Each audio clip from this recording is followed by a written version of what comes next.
IVM. So it's been another great week on IVM, where we try to get you the best podcasts that are around. This week on the Pragati podcast, we have management and mint columnist Karthik Sashidhar, who joins Pawan and Hamsani to talk about elections and voting. On Shunyavan, we have Sameer Pittalwala, founder of Culture Machine, talking about streaming content online and ad creation through tech, his journey with setting up Culture Machine. On IVM Likes, we have Abbas, Janam and Navin talking about the meme culture. On the Vishal Gundal show, Vishal welcomes Vivek Bhargav, CEO of iProspect, to Communicate, one of the foremost digital advertising companies in the country. On Keeping It Queer, Navin interacts with queer filmmaker Pradipta Ray, who opens up about what it was like to identify as trans in a culturally affluent household. On Who's Your Mommy, we tackle the weird advice literally everyone gives to new moms. On Cyrus Says, we have Gauri Devi Dayal, an ace entrepreneur responsible for starting several awesome restaurants in Bombay. On Sonology, a unique agony aunt call-in show, Sonu helps his listeners on how to potty train their dogs. It's been a great week on IVM, and we hope that you can check out as many of these shows as you can. And now let me get you onto your show. You're listening to Keeping It Queer with Navin Narona. Hi guys, welcome to Keeping It Queer. My name is Navin Narona, your host for the show. And joining me today is a very special guest from Delhi.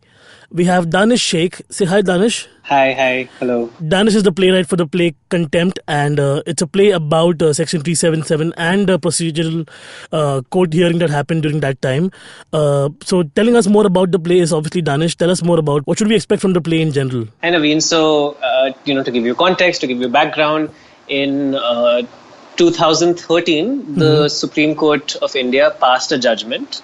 What the judgment did was that it upheld the constitutional validity of Section 377. Now, what does this mean? Essentially, Section 377 is the legislation, the provision of the penal code that criminalizes what is called carnal intercourse against the order of nature. Yeah. Now, since the time that the penal code has been in existence, since the year 1860, this has been used to persecute and prosecute lesbian, gay, bisexual, transgender, queer persons in the country. Yeah. And so what happened was that at one point the constitutional validity of this was challenged, first before the Delhi High Court. And the Delhi High Court accepted that this was in fact constitutionally an invalid section, and so they struck it down. That was in 2009. That was in 2009, and that was a great judgment. It was a landmark moment for all of us. And then after that, this was appealed by a bunch of different groups before the Supreme Court. Different religious groups who basically came together under the garb of being homophobic, and together they found a petition. Yeah, so it was, exactly. So there were groups from across different religious backgrounds. So basically they approached the Supreme Court. And the Supreme Court had a set of hearings over a period of 6 weeks in 2012. Correct. And then a year and a half later, they passed the judgment. And the judgment basically said that Section 377 is perfectly constitutionally valid. What this means is that the Supreme Court in that judgment essentially said that LGBT persons in the country did not have a right to privacy, did not have a right to equality or dignity, that criminalization did not actually affect them. Correct. So this was a huge blow to the community, and this was a huge blow to just the concept of democracy and human rights in the country. And so one of the ways to understand what happened in this judgment is to go back to those hearings that happened over a 6-week period in 2012. True. And those hearings, those interactions with the lawyers on a day-to-day basis with the judges in this court tell us something very important, right? So they tell us, and that's where the title of the play comes from. So what is this idea of contempt? Because one way in which we think about contempt is, of course, the contempt of court. Yeah. When, you criticize the court, you say something against the court, and you are told that you are scandalizing or lowering the authority of the court. That's true. But what does it mean? What does it mean to scandalize or lower the authority of the court when the court itself abdicates its constitutional role, which, amongst other things, is being a counter-majoritarian institution. It's about protecting the rights of minorities. And so in this case, the play kind of puts the argument that maybe, the contempt that was happening is from the side of the court. And maybe the contempt that's happening is the court not listening to, this persecuted minority. And so exactly, by going into the hearings, we kind of try and make sense of that.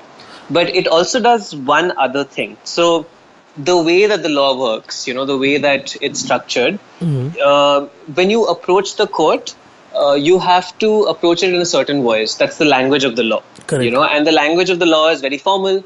It's it can be very stiff, and a lot of the experiences that people have, even when they go before the court, they kind of get filtered out through what is called the affidavit. So the affidavit is the way in which I will present my personal experience of persecution before a court of law. Yeah. But because the affidavit is, kind of has to be confined to a certain kind of structure, it's not always the most effective way of exhibiting lived reality before the courtroom. That's true. So because the legality of it is not like the paperwork itself is so insurmountable for many people to go through, that you have to really think about how you'll file your case, how you'll make your voice known.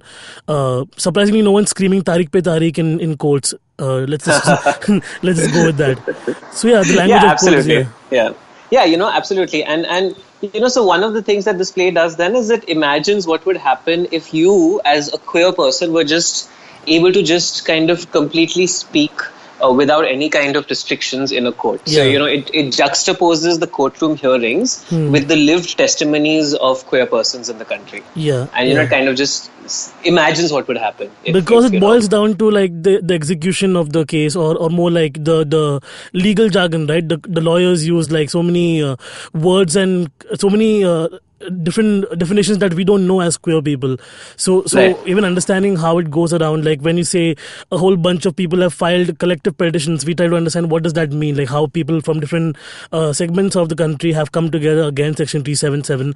And right. While we're talking about Section 377, one important key factor here is that it does not even just condemn queer people, it condemns everybody who goes towards the non-conformist way of intercourse, which is obviously indulging in oral sex or anal sex, which apart from gay people, a lot of straight people also do, So that law itself has been deliberated for so many years now. But I think now, let's talk about that for a second quickly, because we are now ever so close to finding that, the resolution we've been looking for all these years, because the right to privacy bill was passed last year, which gave us the right to be who we are in privacy. And again, the case is being reopened, and a bench of 5 judges will be sitting on the procedure to listen to the verdict again. So let's hope that we go to good things, but I'm really interested in how you came about with the idea of the play, though. Let's go to that. Right. So I am a trained lawyer. Okay. And so I went to law school, and after I graduated from law school, I worked in a human rights lawyering NGO. And one of the cases that they were involved in was the Section 377 case. Correct. So I had a first-hand view of what was happening in the courtroom. And I remember feeling a sense of frustration, of anger, at what was happening every day, the way the judges were kind of disregarding testimonies, or, what would keep happening really is that every time the lawyers would make an argument, a constitutional rights argument, an argument about intimacy or about love, the court would convert it into a question, and the question would be what acts are covered with respect to carnal intercourse against the order of nature. And so what this question does, you see, is that it takes lived reality and complex experiences and just transforms them into a set of acts. And then you're just trying to say, do you do these acts or do you not do these acts? And it's essentially dehumanizing people. Exactly. And so attach the evil of the act to it instead of giving the scope for the person to say that, okay, I fell in love with a person who's the same gender. And love does not know carnal intercourse. Love just knows love. That's all. Absolutely. So there was no space for talking about love or intimacy in that courtroom. And so, so that's, I felt that sense of frustration back then. Now, the idea was, how does one kind of engage with, how does one think about this? So, in 2016, the Tadpole Repertory, which is a fantastic theatre group based in Delhi, was doing a playwriting workshop. The idea behind that workshop is that a group of people come together and create short 10 to 15 minute scripts. And so, under the guidance of Neil Chaudhary there, I had created an initial version of this, which was just scenes from the courtroom. Okay. And, so he was very supportive back then, and he said that, this could really be something if you kind of built on it. So over the next year, I went back to the archive, looking at the transcripts from the courtroom hearings, bringing in stories from other queer narratives. And eventually this became what it is right now, which is an approximately 1 hour production. Okay. So that's that's in a way the genesis of the play. And then what happened was that the script was finally, I finalized it last year, midway through last year, and then there was some initial signs of encouragement. So it got nominated for the Hindu Playwright Award. There was a group in Sri Lanka which decided to do a rehearsed reading of it at the British Council in Colombo. Nice. Then there was a group in London which decided to do a reading as part of a global queer festival. So I think that kind of support and encouragement kind of pushed it along. And then what happened was that the folks at Odd Bird were exposed to the script, and so they decided to do an experiment, and this is quite uncommon. They got different theatre groups and independent actors and artists and designers to come together and see if they could all collaborate their resources in producing this play. So Oddbird is the main production company, basically. Oddbird is a theatre. Okay. And they were the conduit in some ways, because essentially the performance is going to be there, right? So they had to kind of agree at first. And they not only agreed, but they actively pushed the process forward. They got people together. And so now it essentially has people from the Guild of the Goat, which includes Anirudh Nair and Amba Suhasini. Anirudh has been responsible for designing the play, from scratch this time around, and Amba is actually also performing in the play. Yeah. We have people from the Tadpole Repertory. So Neil Chaudhary is doing sound design, besides being the person under whom the play was initially written. Correct. There's Arun Das, there's Deepa Dharmadikari, there's Santana Isar. So a pooling of many talents coming together to make this whole production a reality. Absolutely. That's pretty beautiful. Yeah, absolutely. And then we have people who've been acting and performing for a while. So there's Satvik. We have a trans woman whose name is Abhina Ar, who is this wonderful human rights advocate, and she's performing in the play as well. We've mentioned her before in a podcast really, as well. She's one of those leading trans figures in this country who's really taking the law by the throat and leading the movement with the trans movement. So yeah, absolutely, yeah. So you'll be doing like an entire run of the production, right, from the coming week? Yes. So it starts on the 31st of May, and then it's the 1st, 2nd and 3rd of June, and then again it's the 8th, 9th and 10th of June. Okay.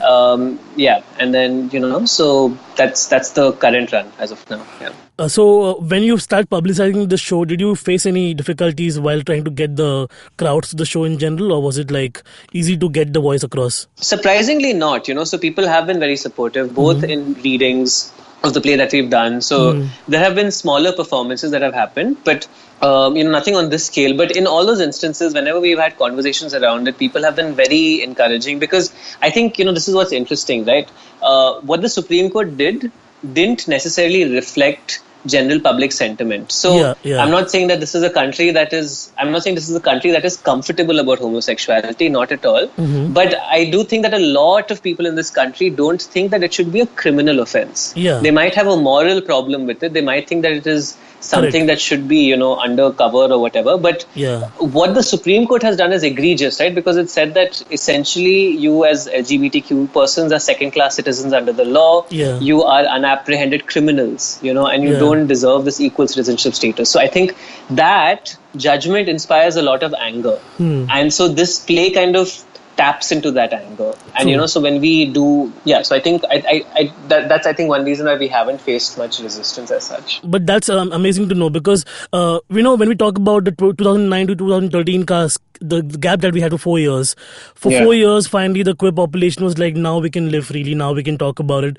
Because the common janta might not agree with this, but when a court of law upholds something like this, that kind of puts us as criminals in the law, it kind of does not take a lot of time for that trickle down effect to kind of become homophobic and then become physical violence or kind of harm. So that mentality is always creeping down to some level or the other. So when 2013 happened, that gave the homophobes who are prolific in the country even more of a voice to hate on us. So that's one way that why we need the law to be upheld in a different way. And even the Britishers let go of Section 377 close to 51 years ago now, and so even they are like looking at us and be like, guys, come on, like it's high time, let's move on from this. But really important piece of work that you are doing. I think using play or art as a form of challenging the authorities. Anyway, a great way of taking things in your own hand and taking control over these situations. Thank you. We'll take a small break now, Danish, and come back and we'll continue talking about the play and your personal life as well. We're keeping it queer. I'll be back after the short break. Long, long ago, not in Bethlehem, but in a place nearby, there was a wonderful birth of a huge show, which I like to call Cyrus Says. A show that encapsulates everything in human history, from the first Homo sapien to the last Homo sapien, who's traversed the entire world and then come back to India. This is a show which tells you everything about everything. If you want to know, avoid Google, come to us. It's called Cyrus Says. Get new episodes every Monday and Thursday on the IVM Podcast app, website, or wherever you get your podcasts from. It's simple as A, B, oh God, what comes out of that? Cyrus Says is brought to you by Setu, your gut. Welcome back to Keeping It Queer. I'm here in conversation with Danish Sheikh from Delhi.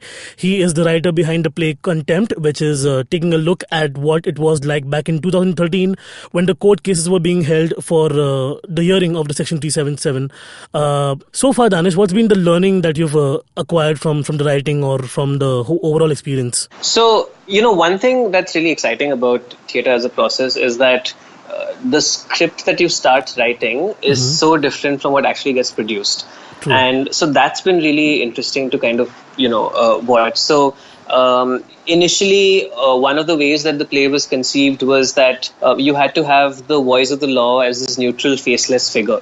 Right, so the idea was that people wouldn't see the faces of the judges, and then that kind of evolved as time went along. And so the production that you now, the people will now hopefully see at Oddbird, is has a very different way in terms of how you imagine the judges. So the judges are on raised chairs, and that kind of speaks to this authority of the law in a different kind of way. So you are confronted with the faces of the judges continually. But it's a different kind of metaphor that's at work here. So so things like that have been really interesting. One of the things in the play is that some of the affidavits that we present, some of the testimonies that we present talk about physical intimacy. So there have been, initially when the play was written, it was just describing that idea of physical intimacy. Okay. But as it's evolved now, one of the things that we've found exciting is to actually bring that intimacy into the space. And then it also becomes really exciting because ultimately the set of the play is a courtroom, right? But what happens when you see two male bodies proximate to each other in that space?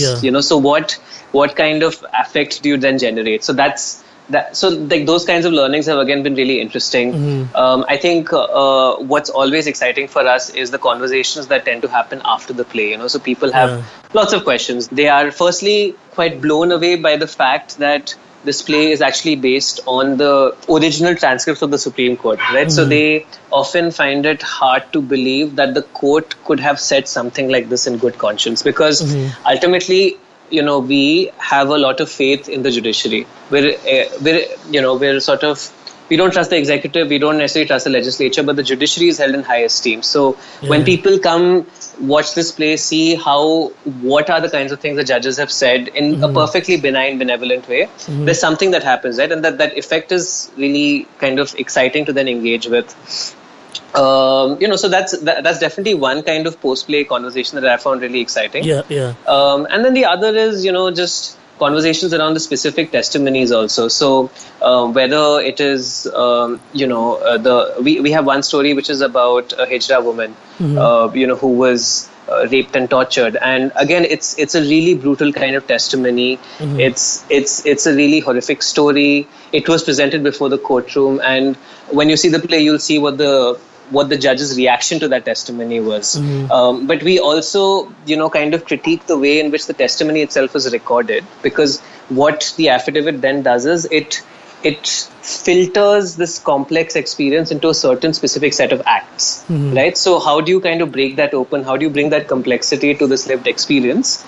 And so then we have Abhina kind of come and then narrate a different kind of story. And this is a much more sort of a fuller version, an idea of a life lived. And so that that contrast is also kind of interesting for us. It's quite interesting to listen to this, and I'm pretty psyched to see it once it comes. If it comes to Bombay, I'll definitely check it out, or I'll travel to Delhi. Don't worry. So the play is happening at Odd Bird Theatre, which is in Delhi. If you're from Delhi, dear listeners, do check it out. Do support the art and do support the movement in general, because we need voices like these to go out there and encapsulate what's it like to be a part of this freedom struggle right now in the country. And I think Danish, your team and everybody who's been a part of this production, we really look forward to seeing great work from you. Let's take a quick thank you so much. Let's take a quick moment now to talk about you for a second. Danish, tell us about your life. So you told us you're a lawyer. Before that, what was your life like in India or abroad? Oh, me. So I worked as a member of a human rights lawyering collective in Bangalore.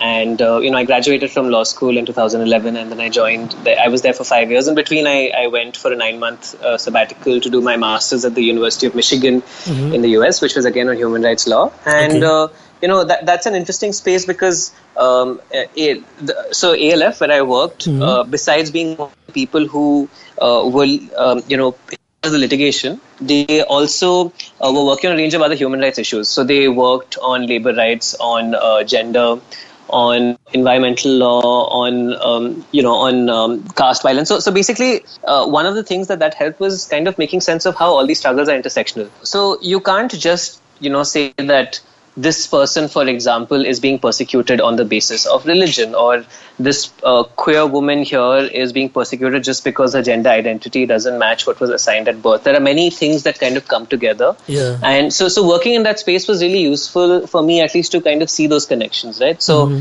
so I think the play kind of tries to reflect some of that as well. When we talk about, there's an understanding of what it means to be a privileged body, so you'll see that the stories that are spoken by, say, the English-speaking characters have different narrative arcs than the stories that are spoken by, people who aren't English-speaking. So there is, what are the possibilities that are available to you to live a good life are very different, right? Depending on your class, your caste background, your religious identity. And so again, those are really crucial concerns, I think. And so I was just saying that, one of the great things of working in that experience, or working at a human rights lawyering collective that worked on different rights issues, is kind of seeing that how all our experiences are connected. How,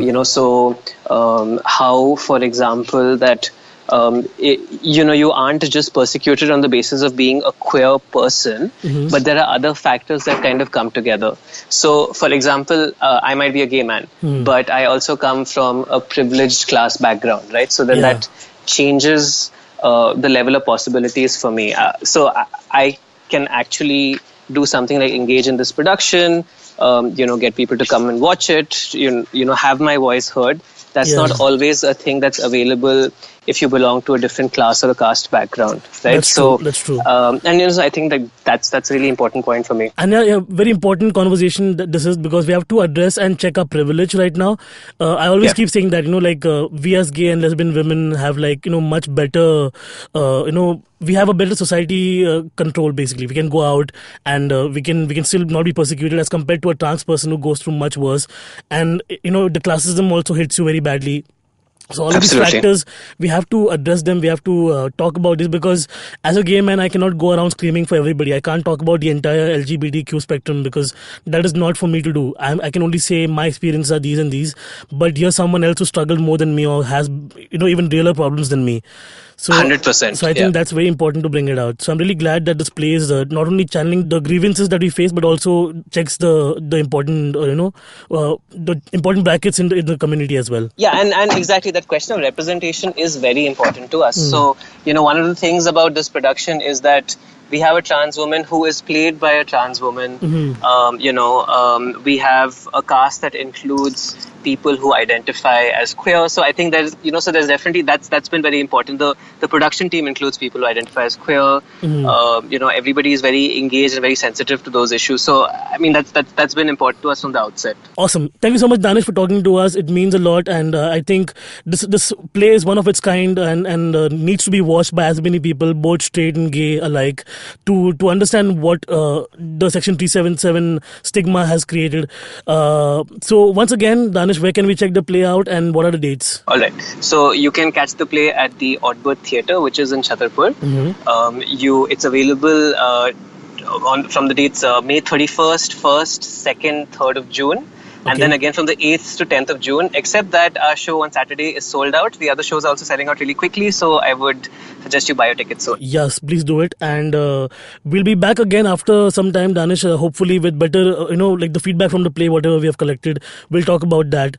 I really hope that this play becomes an important channel of change in the community and more people watch it. Thank you so much. Thank you. That's really exciting. Thank you, Navin. Awesome. Bye. So that was Danish Sheikh from Delhi joining us over Skype.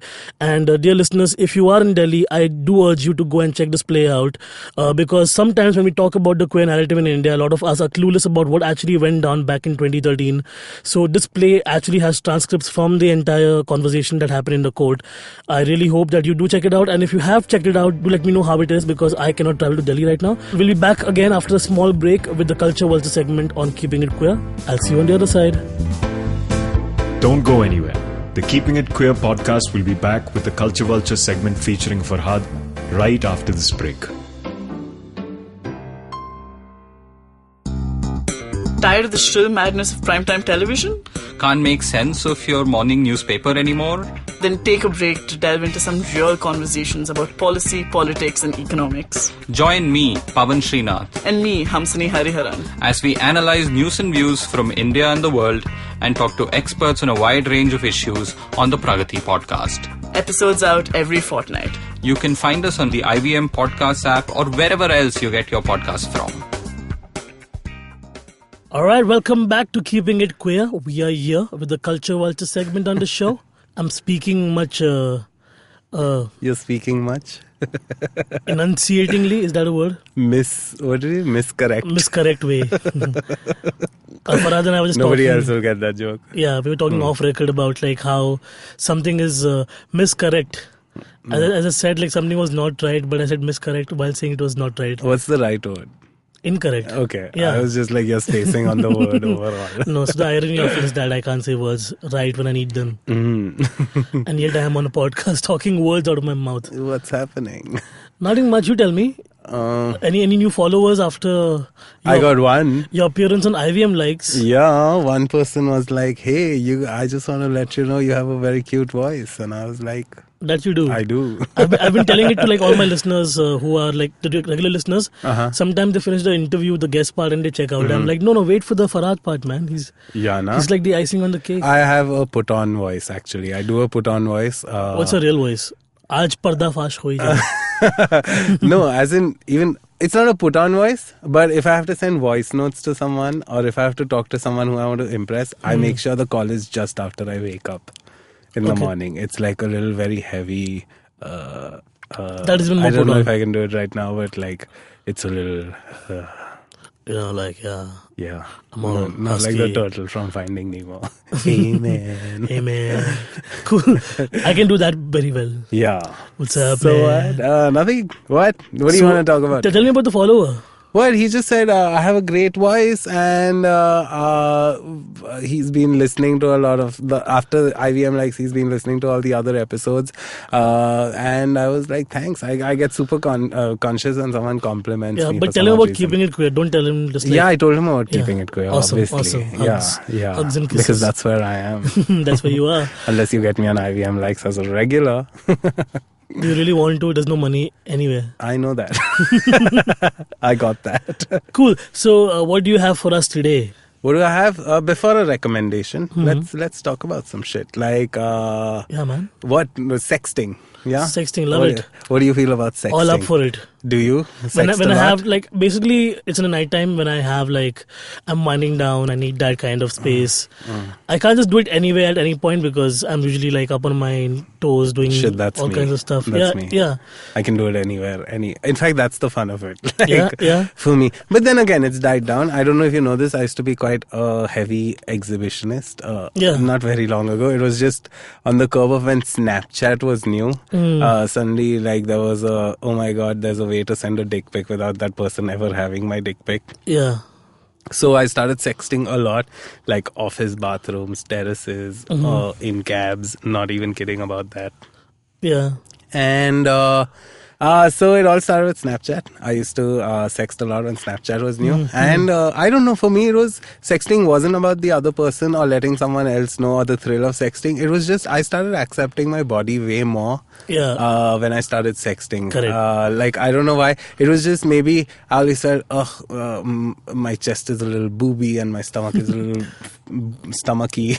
And but then suddenly I started being an exhibitionist online and I would get so many compliments. It did wonders for my self-esteem and shit. A lot of my friends were weirded out that, hey, why are you putting up pictures of you having sex with other people? But then I was like, that's me. It's just something I like to express. It was fun while it lasted. I don't sext I sext still, but I don't put up anything raunchy anymore. Yeah, I miss that. Yeah. I was like, wait, were you around on my Instagram, Snapchat when it was a little... I was on Instagram, yeah. X-rated. Instagram, though, you have to be full veg pulao, yeah. Like Snapchat, you But on your stories on Instagram, like... matlab there'll be a nipple or some kissing or something, but like Snapchat was cum shots and fucking, and by fucking I mean actual fucking, but not like anal and shit, but like it was aesthetic. I used to go for a little aesthetic. I was never on Snapchat, so I don't know. But yeah, so I use WhatsApp and Messenger a lot. You will be amazed. Like, I feel like Snapchat is on the forefront of sexting apps. Like, again, it started out, I believe, they did not intend to make it a sexting app and all, but that's what it became. And now if you're on Snapchat, trust me, I have two sources for porn. One is Tumblr and the next is Snapchat. Not because of people who send me sex and stuff, but I follow accounts that are entirely Snapchat based and they have orgies based on... So one guy will put out, tomorrow at this hotel, there's a twink orgy happening, send us your snaps, and if you're in, you're allowed into the orgy and shit. This is in Bombay? No, this is all like California and like Los Angeles. But oh my god, there's like people having sex left, right and center. There's like, I follow a page called The Real Brothers, who are two... It's a little incestuous, you got the idea. Okay. But they have sex for... and then what they do is they get paid over Snapchat through this Venmo and all of that.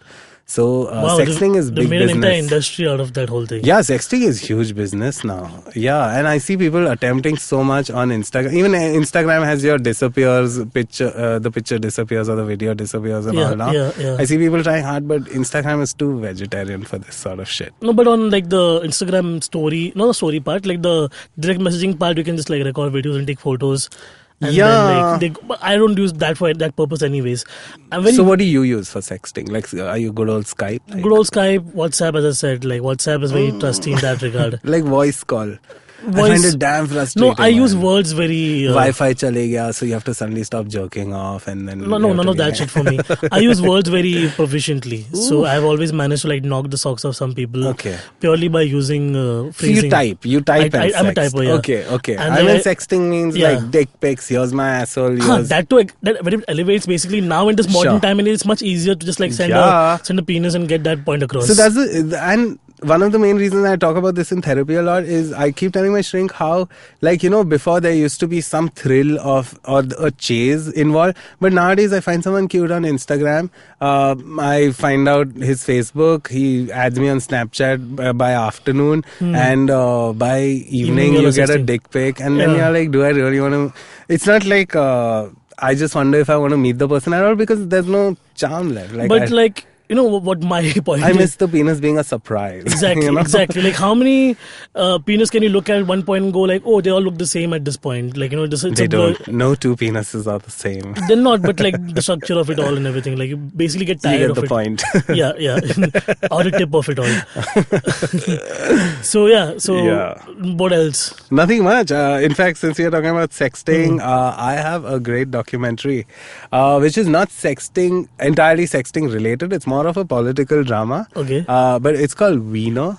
Okay. Okay. It's about a New York politician called Anthony Weiner, who was running for. Oh yeah. Anthony Weiner, who was running for the mayor of New York. Yeah, I know his story. He's married to Hillary Clinton's top advisor. I think her name is Huma Abedin. Yeah. If I'm not the mistaken. perfect candidate, like the golden boy. Yeah, and then it was just how this sexting scandal broke out, and how he kept falling into this trap of sexting. Every time you clear his name out, claw his way out into the public eye again, like, hey, because he's a super talented man, right? Like when you watch the documentary, you actually root for him a little, like even though he's like sending dick pics left, right, and center. But also the hilarity of this one guy who's just like, he's not ready to quit in regards to like how he wants to talk to people. Not at all. He was like really out there. He was a Democrat. He was super like vocal about his stances. He was like, everyone vouched for him. Then the sexting, and I love the movie because it was a great mix of like,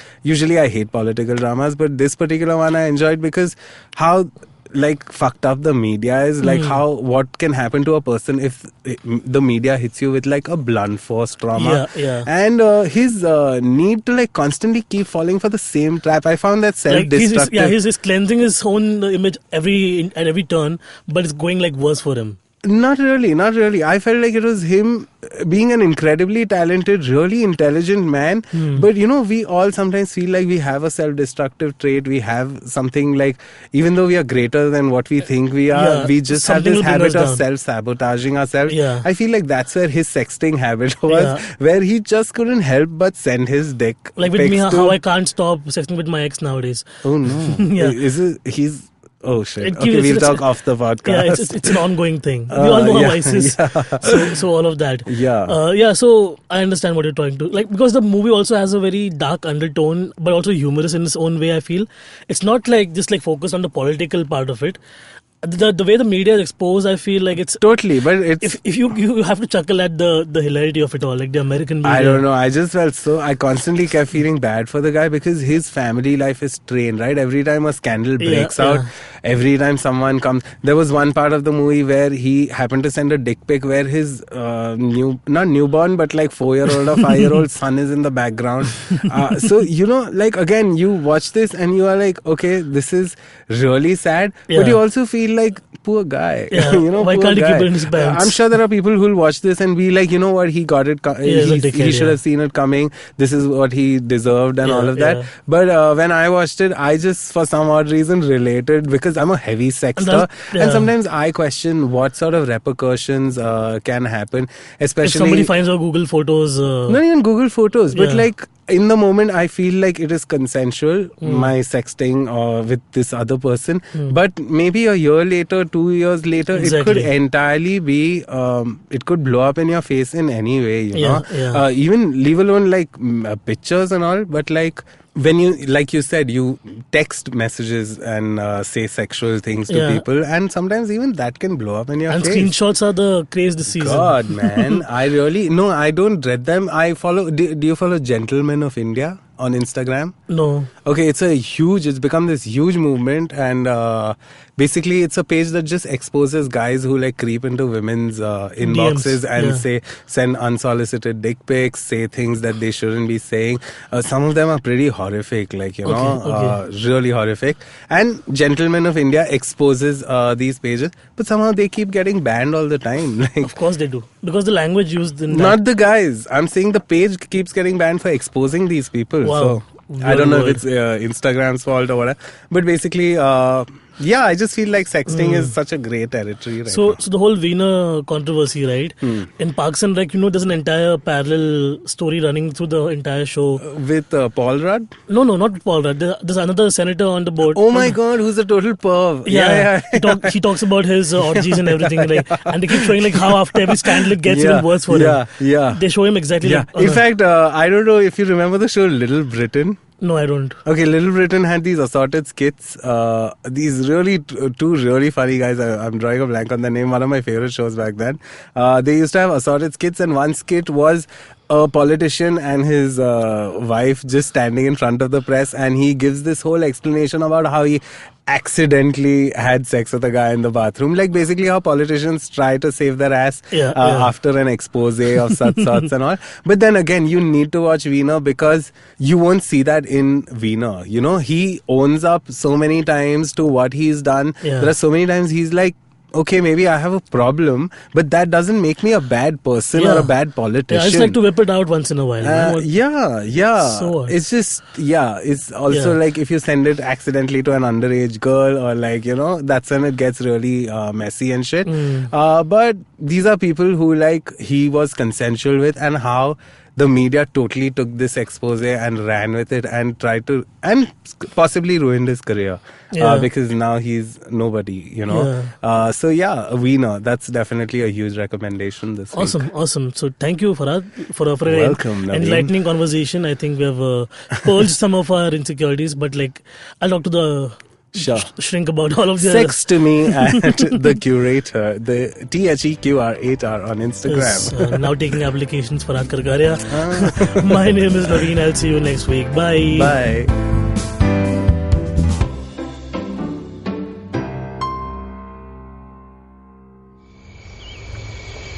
There she stands, a podcast addict, outside the bank, having travelled several miles to get in with other poor souls like her. The journey, though daunting for this youngling, will have some comfort because she has downloaded her favourite podcast. You can see more of her species on ivmpodcasts.com, your one-stop destination where you can check out the coolest Indian podcasts. Happy listening.